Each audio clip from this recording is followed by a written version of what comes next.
Nous sommes venus ici. C'est l'arbre qui n'était pas là le mercredi. Le vendredi plutôt. Oui, je m'appelle Josué Kabuya Mutunzambi. Je suis votre frère. Ici c'est chez nous. Je suis chez nous. Je me présente. Parce qu'il y a beaucoup de mes frères qui ne me connaissent pas encore. Je suis aussi le ministre, le pasteur. Je suis venu par l'invitation honorée par notre pasteur Papi. Révérend, que Dieu vous bénisse. Que Dieu bénisse notre révérend. Oui. Nous allons nous tenir debout. On doit lire la Bible.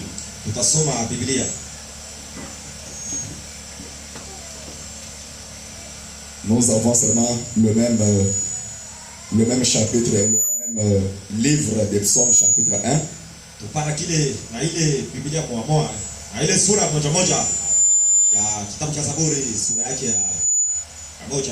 Chapitre 1. Nous commençons seulement le verset 1, c'est simple.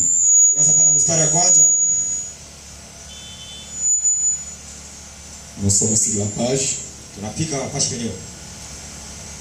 Nous lisons au nom de Jésus-Christ. Heureux l'homme qui ne marche pas selon le conseil des méchants. Qui ne s'arrête pas sur les voies des pécheurs.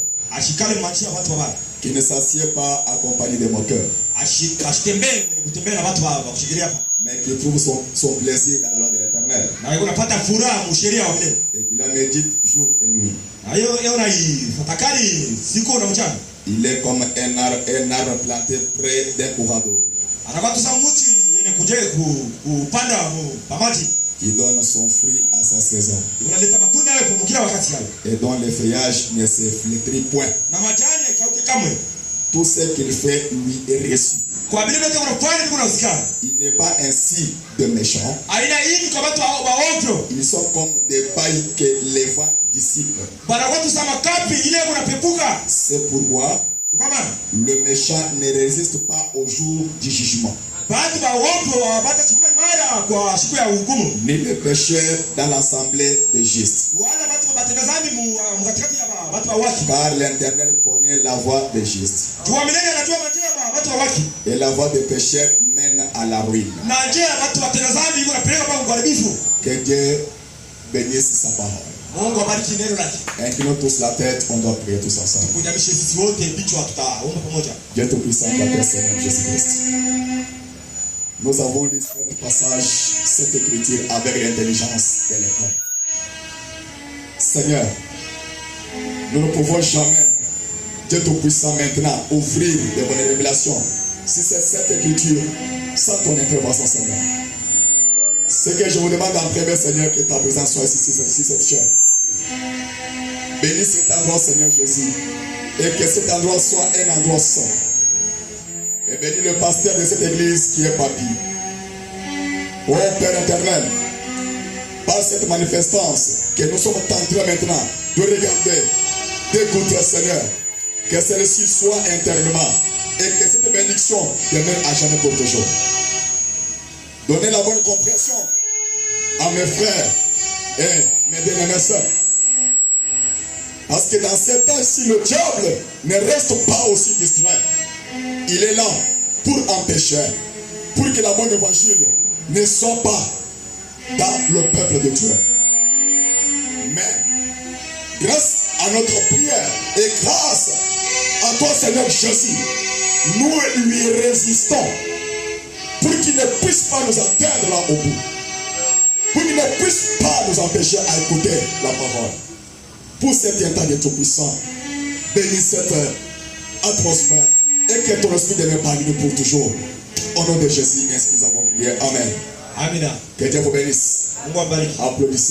Applaudissez pour la parole de Jésus. Saluez-vous les uns les autres. Comme le dit le Seigneur Jésus-Christ. Aimez ton frère. Comme tu t'aimes toi-même. J'espère que nous nous aimons.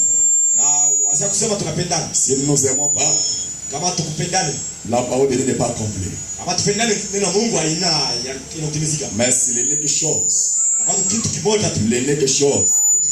il n'a jamais même pas prêché dans l'Ancien Testament. La parole qui est unique seulement dans le Nouveau Testament, c'est aimer ton frère comme toi-même. C'est la parole de Dieu. Que Dieu vous bénisse pour résister à ça. Que Dieu vous bénisse richement. Oui, soyons calmes. Nous ne sommes pas pressés. Nous ne sommes pas pressés. On doit essayer seulement de faire quelques minutes.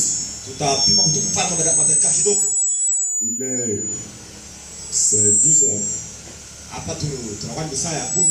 10h40, 39 comme ça.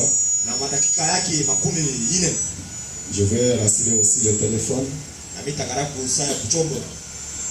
Soyons tous à l'aise, nous sommes chez nous. En tout cas, pasteur, que Dieu vous bénisse. C'est le bon air. Je n'avancerai jamais des raisons. Non, je n'avais pas de musique. Là, je me sens comme... parce que je sais l'ordre ici. En tout cas, que Dieu soit loué. Oui, on a compris la Bible. La Bible dit, comme on l'a dit dans le livre de Psaume chapitre 1, et les hommes qui ne marchent pas selon le conseil des méchants, qui ne s'arrêtent pas sur les voies des pécheurs, qui ne s'assied pas accompagné de moqueurs. Mais écoutez le verset 2. La Bible dit, mais qui trouve son plaisir dans la loi de l'Éternel, et qui la médite jour et nuit. Que Dieu vous bénisse. Écoutez la Bible. Écoutez la parole de Dieu. Heureux c'est lui qui ne s'assied pas dans les voies de mon cœur, qui ne doit pas critiquer son frère, qui ne doit pas apporter la haine envers son frère, qui ne doit pas venger à ceux qui lui ont fait mal, mais qui trouve son plaisir dans la parole de Dieu. Quel est le plaisir de la parole de Dieu? Souvent nous comprenons mal.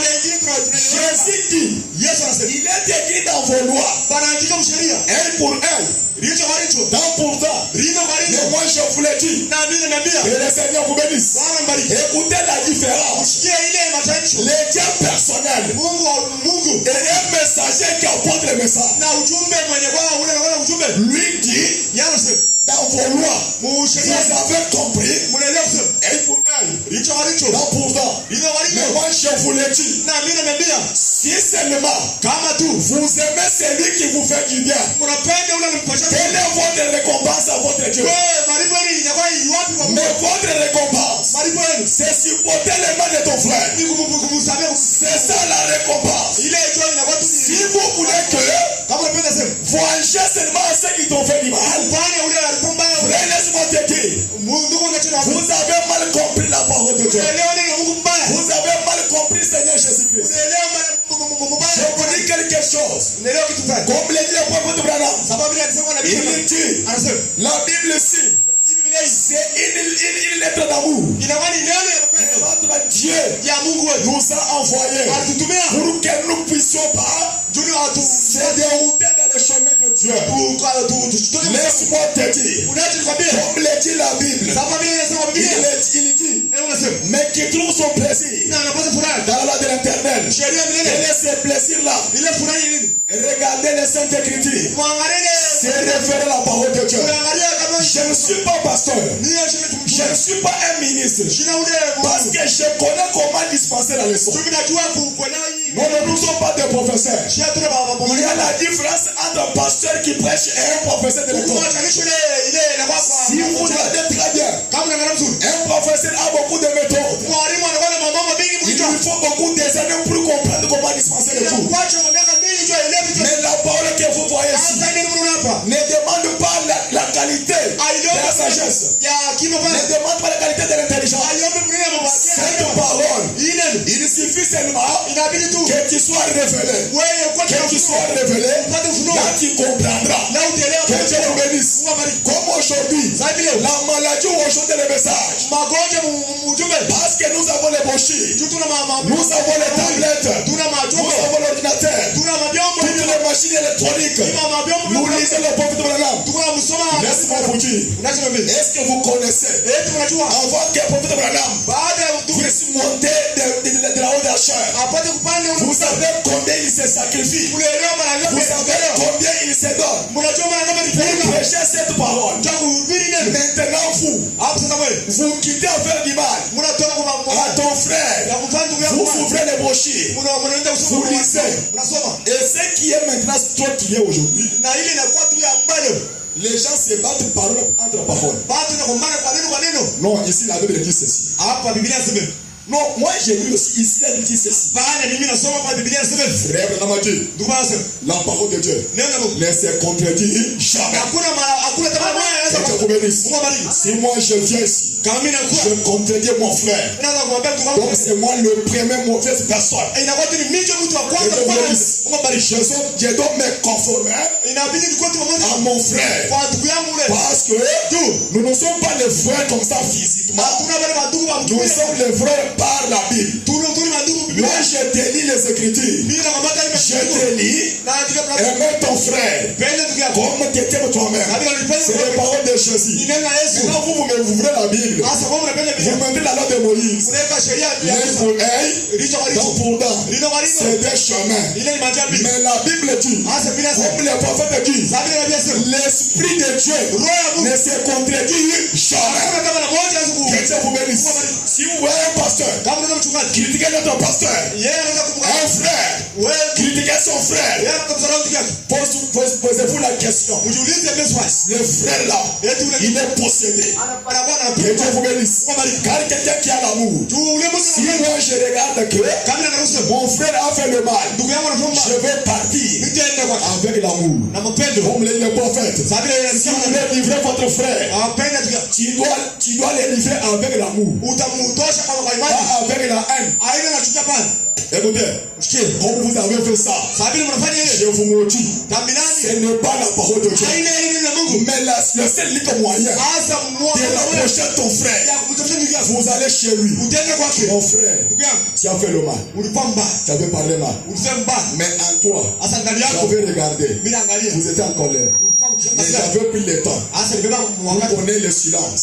Maintenant, je ne vais pas rester hypocrite. Comme on dit la parole. Matthieu 18. On dit la parole de Dieu. Si ton frère a péché contre toi, tu dois aller lui voir avec l'amour. Comme le dit Branham. Non, tu avais parlé mal. Mais je te pardonne. Je n'avais pas supporté ça. J'avais laissé seulement le temps pour qu'on puisse seulement réfléchir. Je te pardonne. C'est ça la parole de Dieu. Mais vous regardez un pasteur qui maudit un frère de qui maudit son collègue pasteur, qui parle le mal pour son frère. Entre les deux esprits là, dans les deux esprits-ci, l'une est de Dieu et l'autre est du diable. Parce que le Saint-Esprit ne se contredit jamais. Si vous voyez la Bible ici, on avait voulu piéger Jésus. Pourquoi vous guérissez les gens au jour du sabbat? Mais les pharisiens là ne lisaient pas bien la loi de Moïse. Mais ils viennent condamner Jésus. Il a dit, ce que vous faites là, est-ce que c'est la parole de Dieu? Vous êtes les hypocrites. Vous montrez les gens comme si vous connaissez la parole. Mais quant à vous-même là, vous ne faites pas. Vous ne mettrez pas en pratique. La parole de Dieu c'est quoi? Jésus Jésus a guéri le malade. Le jour du sabbat. Est-ce que c'est une mauvaise chose? Non, non, au jour du sabbat, tu ne peux pas guérir le malade. Est-ce qu'il guérit le malade? Prier pour le malade.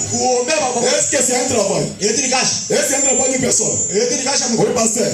Si vous priez une personne et la personne est guérie, c'est toi qui as travaillé. Et c'est le travail. Mais le sabbat, c'est comme le dimanche. Des heures de la prière. Comme on est venu prier ici, on prie pour le malade. Et le malade est guéri. Maintenant vous me dites, vous avez travaillé le jour du dimanche. Mais moi j'ai guéri le malade. Quel est le travail? Non, non, ces gens-là, ils voulaient piéger Jésus. Lui piéger. Mais Jésus n'avait pas tombé à leur piège. Mais plutôt il a dit, vous avez été prêché comme ça. Mais moi je vous le dis en vérité. Mais Jésus n'a pas contredit la parole de Dieu. Il a honoré le prophète. La parole de Dieu doit s'accorder. Être uni. La parole de Dieu c'est l'amour. L'esprit qui aime notre esprit. La Bible dit que les faibles supportent, que les forts supportent les faibles. Vous avez une dimension spirituelle. Et que les autres de mon bien-aimé. Ce n'est pas seulement laisser la chair de votre pasteur. Il y a des choses que vous les frères, que vous pouvez faire pour protéger votre pasteur. Parce que le pasteur là, il est votre héritier.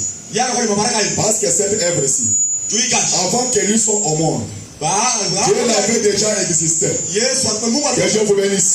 Maintenant vous, qui êtes ici à son côté, sachez bien que ce n'est pas l'œuvre d'une personne. C'est l'œuvre de Dieu. Maintenant, qu'est-ce que nous devons faire? On doit couvrir notre leader. Quel est le leader là? C'est le pasteur.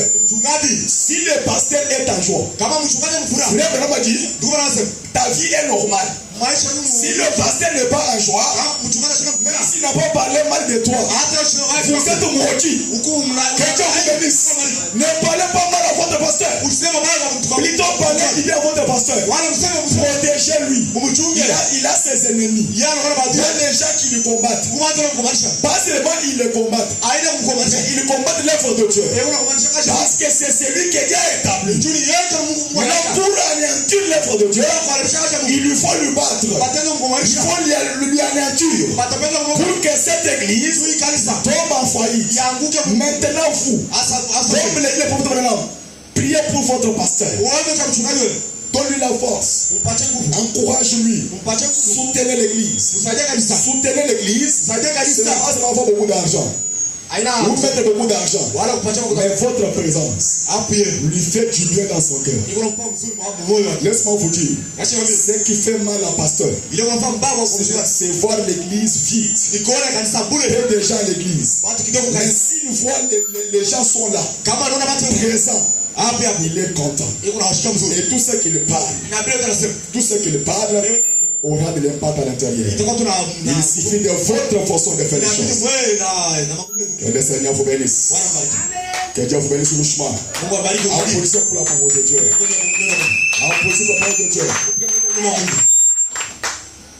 Nous avons la joie. Nous avons tellement la joie pour être dans la puissance de Dieu ce matin. Comme l'a dit notre pasteur, il a dit, être comme ça avec la vie aujourd'hui, ce n'est pas facile. Il y a les autres à la marque.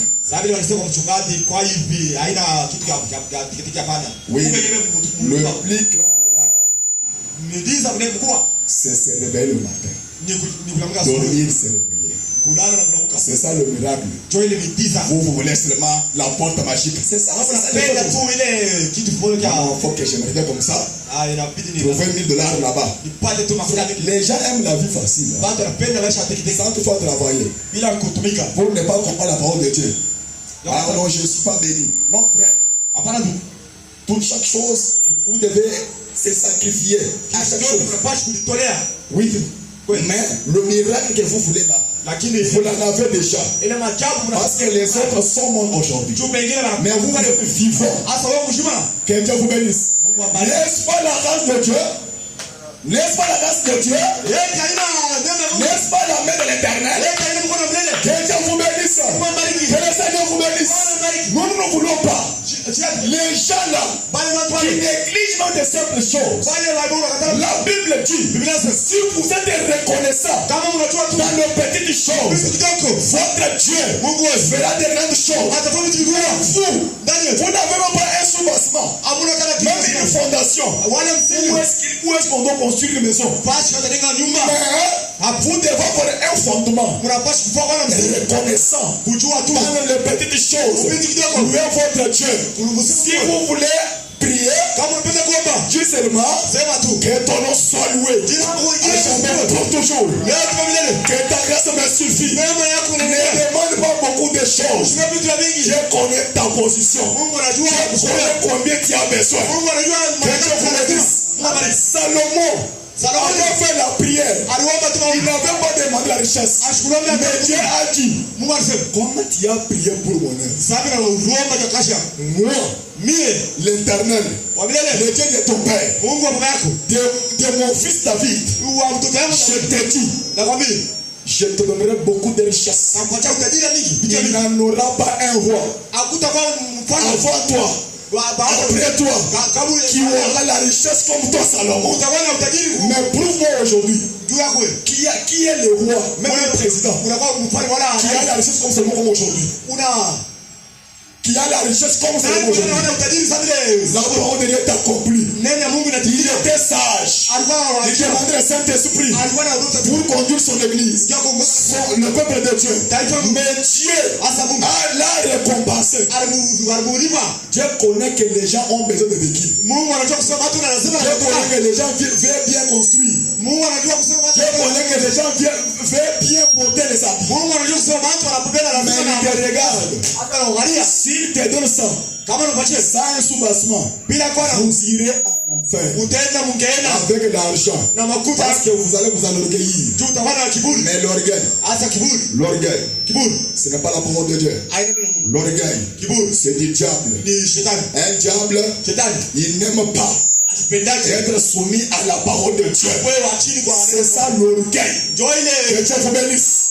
Dieu bénit dans la simplicité. Que le Seigneur vous bénisse. Si vous restez simple, humble, Dieu te bénira. Que Dieu vous bénisse. Les paroles des hommes passera, mais la parole de Dieu restera pour toujours, éternellement. Que le Seigneur vous bénisse. Peu importe votre position, ta sagesse, ta position n'est pas la parole de Dieu, mais la parole, elle reste le même. À jamais et pour toujours. Que Dieu vous bénisse. Dieu bénit dans la simplicité. Restez simple. Respectez votre Jack. Respectez votre pasteur. Un huissier qui est déclaré au nom de Jésus par le pasteur de cette église, respectez-lui. Moi je vais aller loin. En faisant cela, ne prenez pas beaucoup de mots. La main de l'Éternel est sur toi. Que Dieu vous bénisse. Tu ne feras pas beaucoup d'efforts.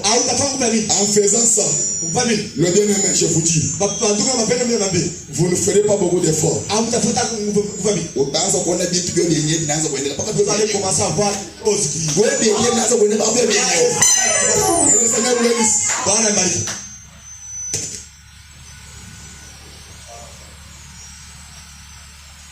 Je regarde mon lèvre. Mon bien-aimé, Diacre, notre père, vous pouvez m'aider ici. Donnez-moi la bouteille, ouvert là-bas de l'eau. Je peux un peu goûter quelque chose. Et qui est Dieu? Mon pasteur, ça sera le sujet de campagne. Ou bien le sujet. Oui, l'attitude de qui est Dieu. C'est un bon sujet. Moi, j'avais voulu négliger, mais c'est un bon sujet. J'ai regardé, ça dit beaucoup de choses. L'attitude et qui est Dieu. L'attitude et qui est Dieu. Respectons la parole de Dieu. Tu peux chanter bien, prêcher bien, aller à l'église chaque jour, mercredi, vendredi et dimanche, faire toutes choses. Mais s'il te manque seulement d'amour, tout est vanité. Tu ne feras rien. Ta prière sera comme des querelles dans l'oreille de Dieu. C'est l'amour qui est la connexion, les mégas. Pour envoyer les voices. Si vous n'avez pas le méga, vous n'aurez jamais l'occasion d'envoyer le message. Mais l'amour, c'est ça même le méga. Dans votre Android, que Dieu vous bénisse. Si vous écrivez des textos dans votre téléphone, ça le méga, ça le forfait, ça n'ira nulle part. Même attaquant Macha ou Bamouchi, c'est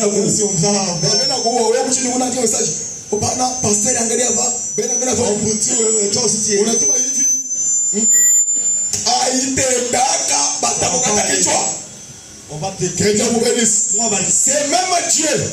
Tu peux être en souffrance, mais sans l'amour, Dieu ne t'aidera jamais. Lui-même a dit, mon peuple périsse par manque de la connaissance. Si vous ne faites rien nécessaire à votre Dieu, vous n'aurez jamais quelque chose. Il est Dieu des sacrifices. Vous devez vous sacrifier. Donnez ton cœur à Dieu. Dieu sera avec toi. C'est ça.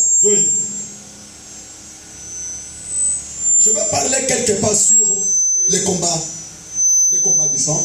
Je vais quelque part là. Accompagne notre sujet. Les combats du sang. On doit les Genèse chapitre 37, verset 1 jusqu'à 5. Genèse chapitre 36. 37 plutôt.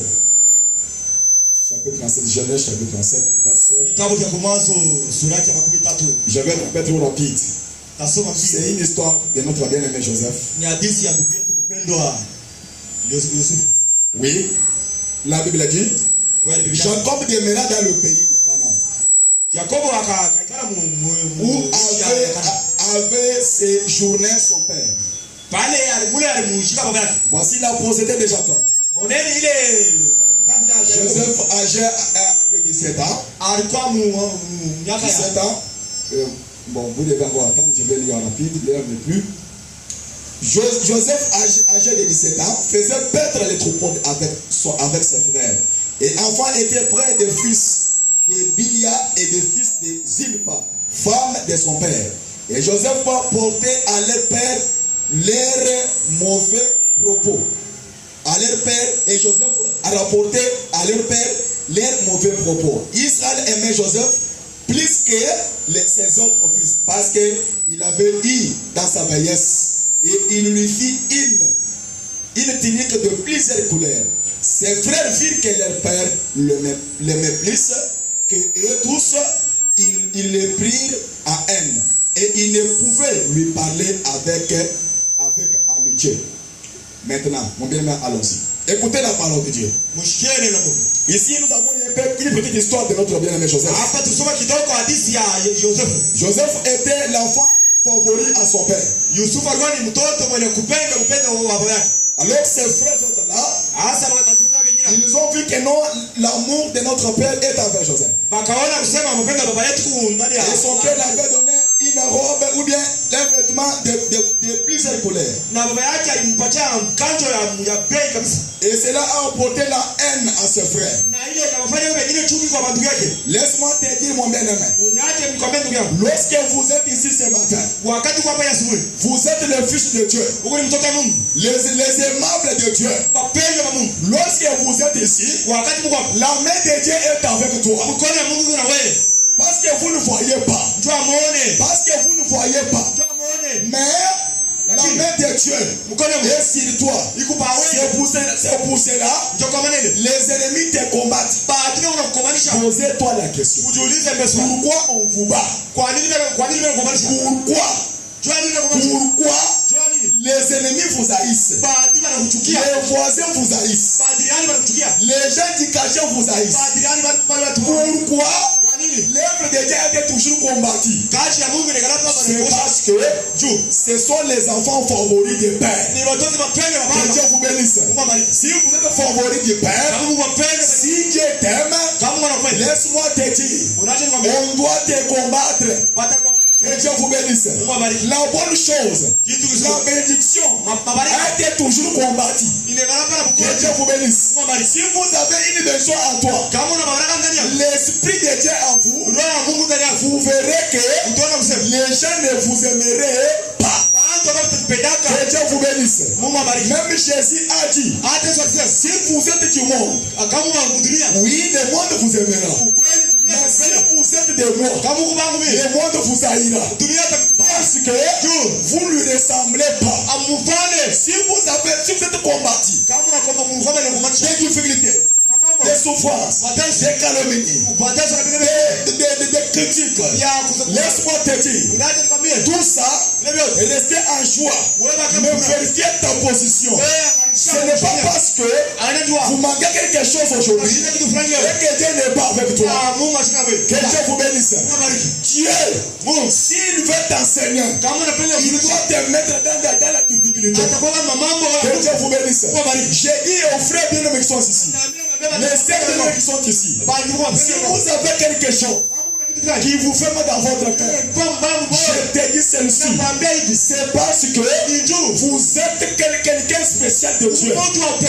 Que Dieu vous bénisse. Vous êtes quelqu'un spécial. Les gens ne parleront pas bien de toi.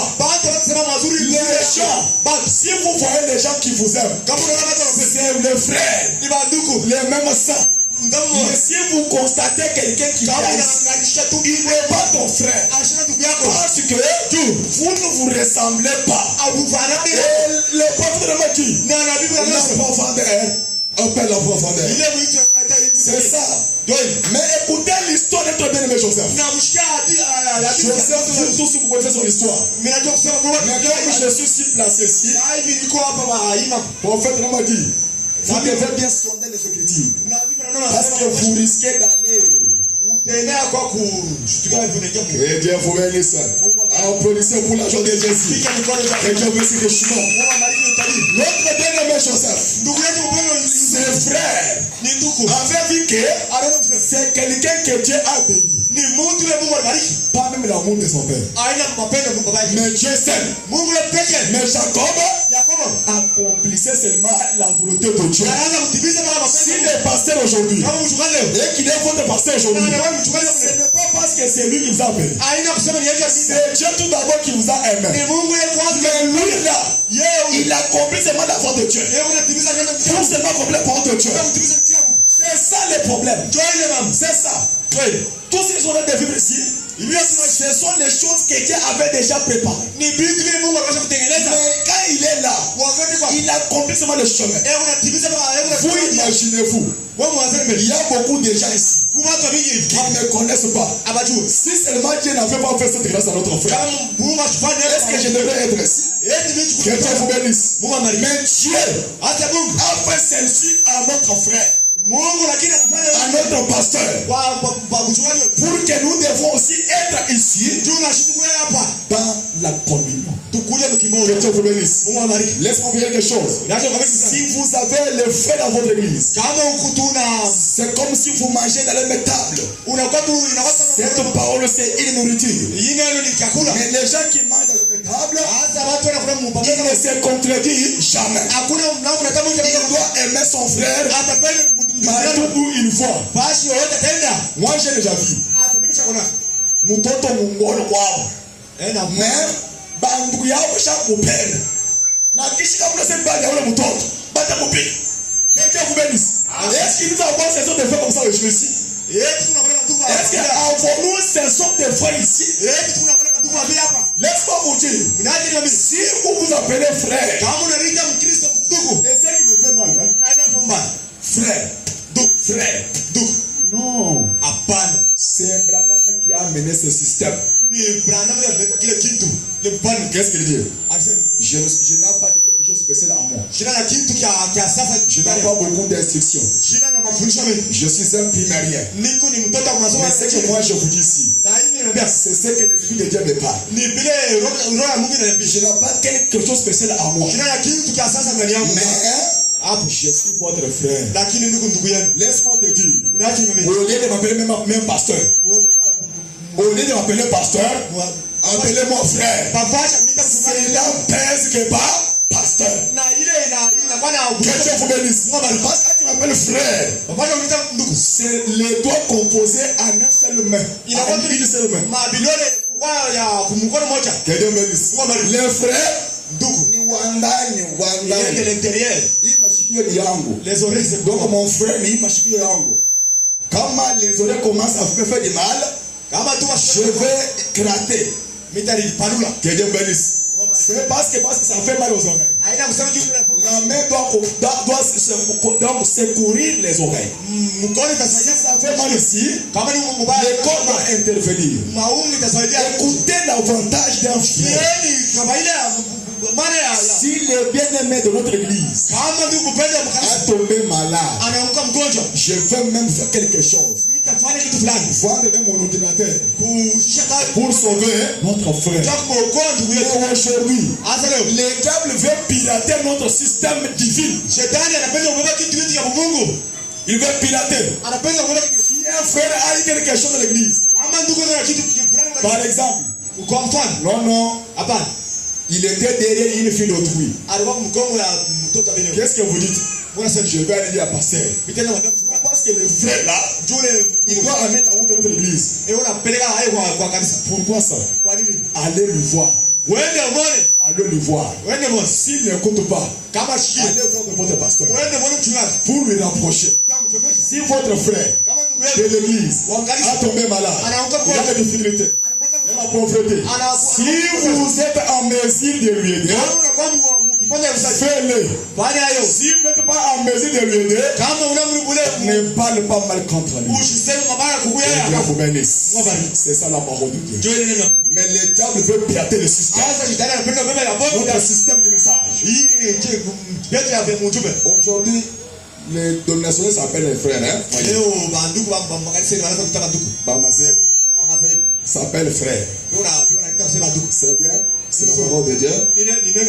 Mais ce que nous voyons, ça ne s'accorde pas avec les Écritures.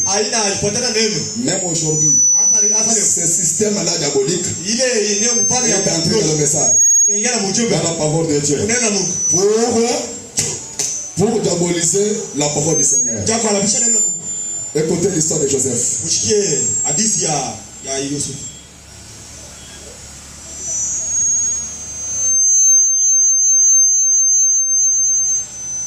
Je vais partir beaucoup plus vite. Je vais faire quelque chose.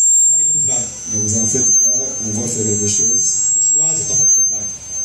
On va faire quelque chose.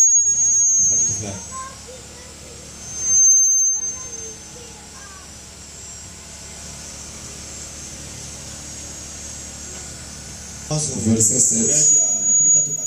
Sinon, je vais commencer à 7.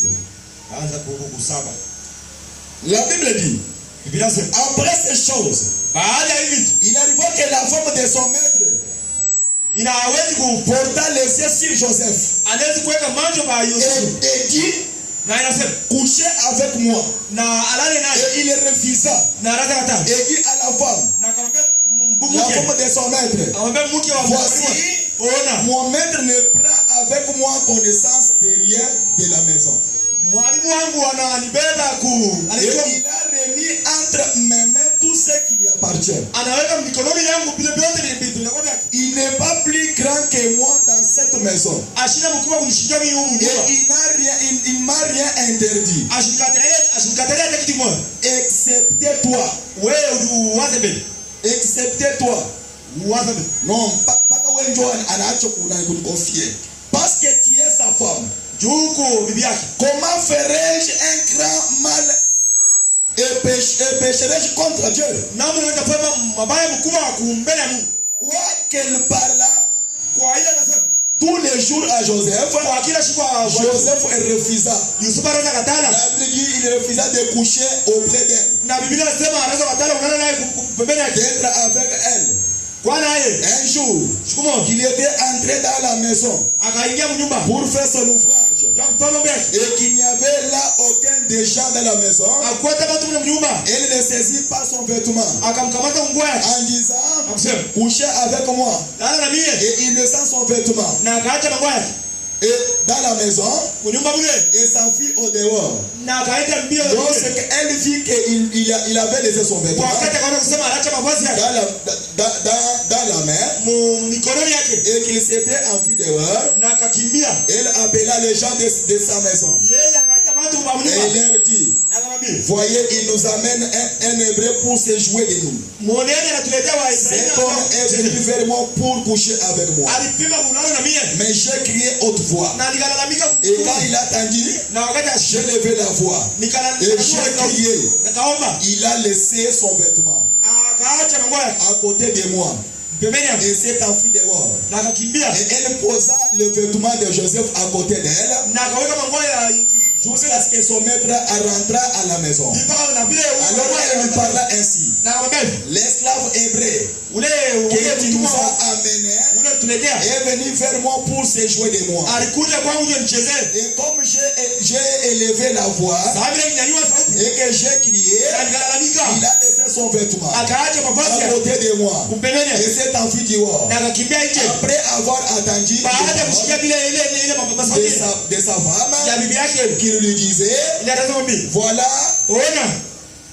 ce qui m'a fait ton esclave. Le maître de Joseph enflammé de colère, il prit Joseph et l'a mis dans sa prison, dans le lieu où les prisonniers du roi étaient enfermés. Que Dieu vous bénisse. Que Dieu vous bénisse. Et soyez un peu d'attendre la parole de Dieu. Nous sommes venus ici pour sonder les Écritures. Ce n'est pas une simple histoire. Tout un passage écrit dans cette Bible a quelque chose à l'intérieur. Maintenant, si nous essayons seulement de porter notre attendement à cette écriture, vous verrez quelque chose là. Une révélation quelconque. Ici, cette histoire, il y a des films que les gens voient de Joseph. Oui, les gens connaissent cette histoire. Mais laisse-moi vous dire, Joseph, là où même il est parti, il a eu seulement le combat. Si je vais retourner au verset 1, 3, 4, la Bible dit, quand Potiphar a porté Joseph dans sa maison, les affaires de Joseph ont commencé à marcher. Les affaires de Potiphar plutôt ont commencé à marcher. Mais Potiphar a porté l'amour envers Joseph. Il a aimé Joseph. Mais comme sa femme, elle était possédée de l'esprit du Satan, alors elle a porté les yeux à Joseph. Elle a commencé à séduire Joseph pour qu'elle puisse faire des affaires de mariage. Mais Joseph a dit, vous êtes la femme de mon maître. Mon maître m'a tout donné responsabilité. Mais il ne m'a pas donné ta responsabilité. Je ne peux pas pécher contre Dieu. Laisse-moi te dire, mon bien-aimé, vous êtes un enfant de Dieu. Si tu commandes les affaires aujourd'hui, et que ces affaires-là ne marchent pas, et que vous avez déjà commencé à te combattre, vous aurez des conseillers, des séducteurs. Ils vous diront, non, mon bien-aimé, allons quelque part. Dis que tu puisses faire ceci. Allons quelque part. Allons voir les marabouts. Allons faire ceci. N'y allez pas. C'est diabolique. C'est diabolique. Tout ça, il veut t'entraîner dans le péché. N'écoutez pas le diable. N'écoutez pas le diable. Si on vous donne aujourd'hui $1000 pour faire n'importe quoi, ne le faites pas. Vous garderez votre droit de naissance. Le droit de naissance, c'est la parole de Dieu. C'est l'esprit de Dieu en vous. Gardez la divinité. Gardez-vous la divinité. Et restez fidèles à la parole de Dieu.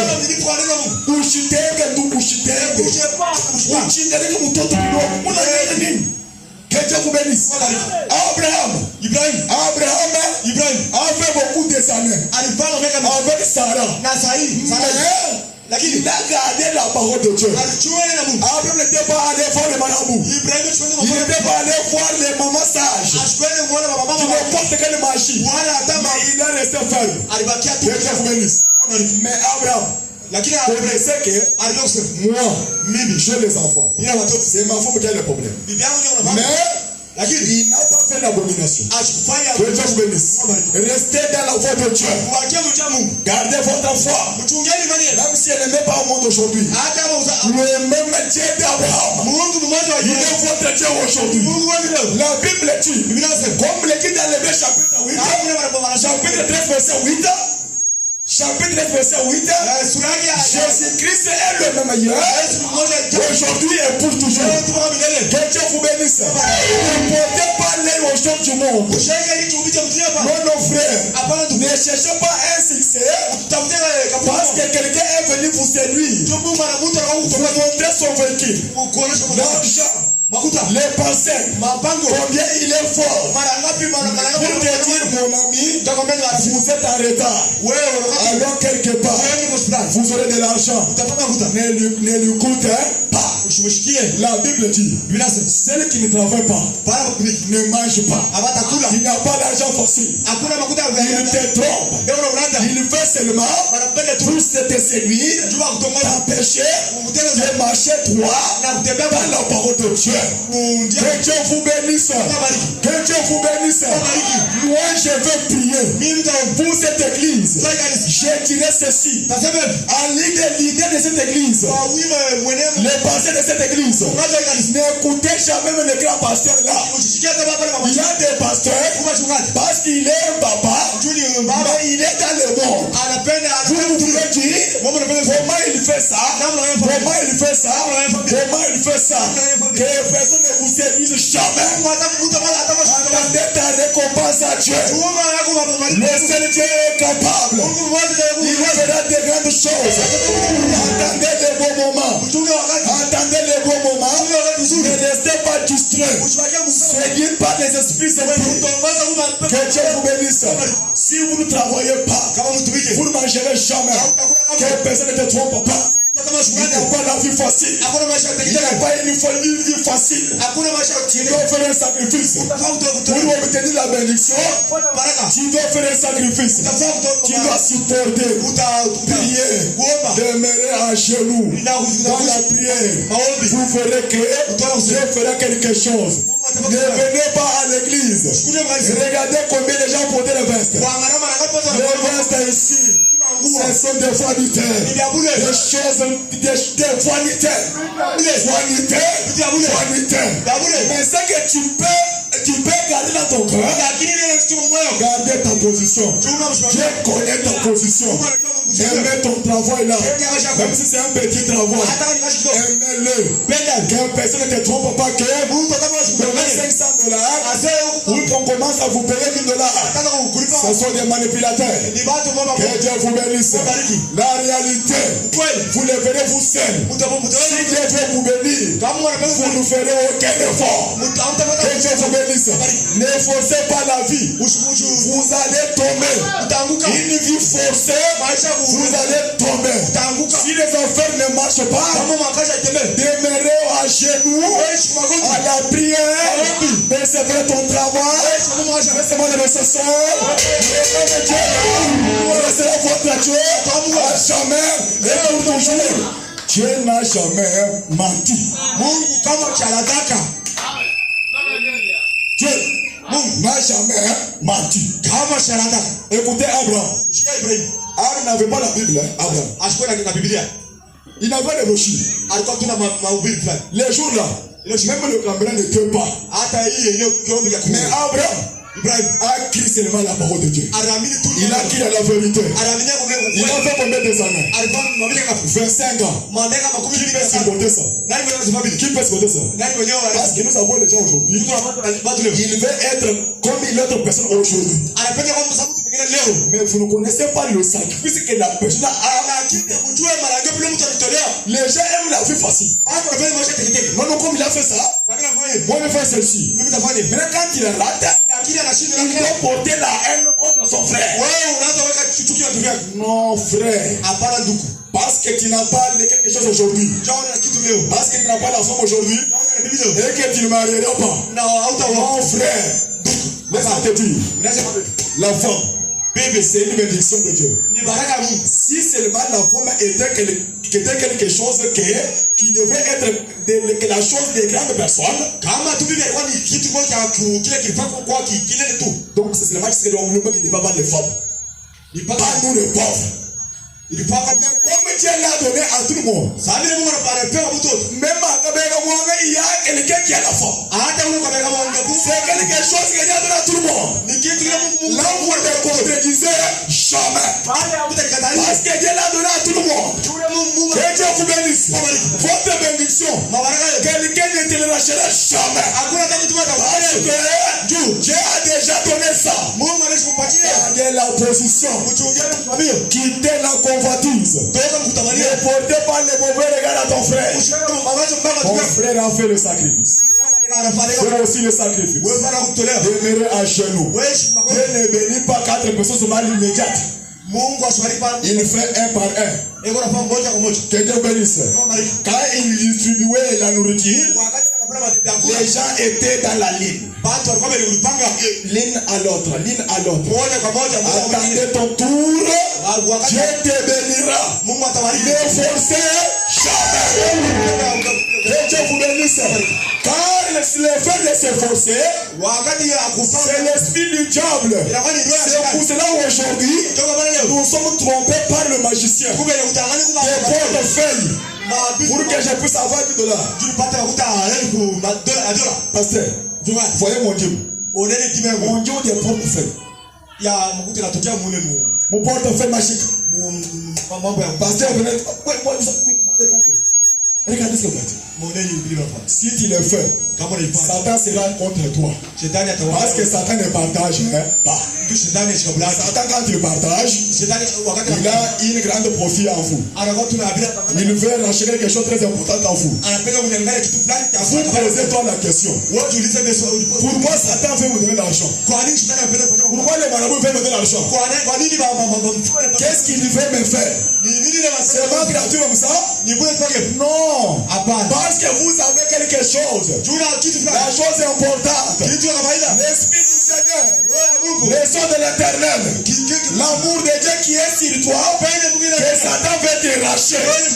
Maintenant, il doit acheter cette chose-là par une simple volée de choses. Laisse-moi te dire, la richesse ne résout jamais. C'est seul Dieu qui résout tous les problèmes. Laisse-moi te dire, quand Satan te donne l'argent, donc il rachète quelque chose d'important en vous. C'est vous qui êtes plus important que l'argent. Parce que l'argent, ce sont des bonus. Maintenant, le problème c'est quoi? La jalousie. Porter le mauvais regard dans ton frère.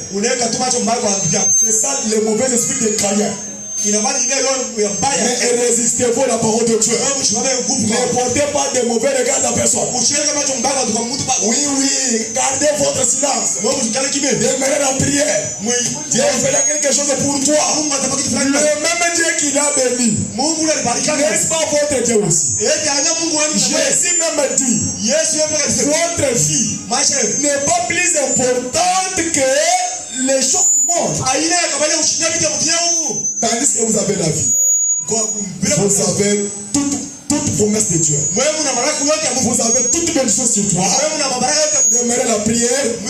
Arrangez votre procès de prière. Dieu sera avec vous. À jamais et pour toujours. Que Dieu vous bénisse.